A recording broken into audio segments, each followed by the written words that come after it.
Frontal cortex এবং hippocampus, এই দুইটা জিনিস তত কার্যকরী ভূমিকা পালন করবে যদি আপনি আগে আগে ঘুমান। রাসূলুল্লাহ সাল্লাল্লাহু আলাইহি ওয়াসাল্লাম আমাদেরকে সেটাই বলেছেন যে এশার নামাজের পর দ্রুত তোমরা ঘুমিয়ে যাও। যে যত টাইম স্পেন্ড করবেন আপনাদের কোয়ালিটি স্লিপ হবে না। কোয়ালিটি স্লিপ না হলে কি হবে? অনেকে দেখেন না যে একটা সহজ জিনিস ডিসিশন নিতে পারে না, কি সিদ্ধান্ত নিবে, সিদ্ধান্তহীনতায় ভুগে।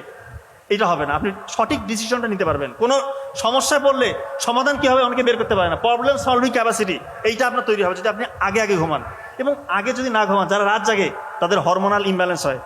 ছেলেদের টেস্টোস্টেরন হরমোন কমে যায়, মেয়েদের ইস্ট্রোজেন প্রজেস্টেরন কমে যায়, চুল পড়ে যায়, চেহারার উজ্জ্বলতা কমে যায়, পরের দিনটা খারাপ যায়, দেখে মাথা ভার হয়ে থাকে, মেজাজ কিটকিটে, অফিসে গেছে স্কুলে গেছে মাথা কোনো কাজ করতেছে না, কারণ রাত 1টা-2টা পর্যন্ত জেগে আছেন। এই কাজটা করবেন না, রাতে আগে ঘুমান।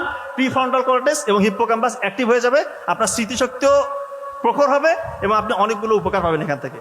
এবং অযাচিত যে জিনিসগুলো আপনি শিখেছেন, মানে অপ্রয়োজনীয় যত তথ্য আপনার ব্রেনের মধ্যে ঢুকেছে, আপনি যদি আগে আগে ঘুমান এগুলো ধুয়ে মুছে যায়। এবং যখন আপনি দেরি করবেন অযাচিত তথ্যগুলো থেকে যাবে, ভালো ভালো তথ্যগুলো মুছে যাবে। এটা কাজে লাগাবেন, ঘুমটা খুবই ইম্পর্টেন্ট।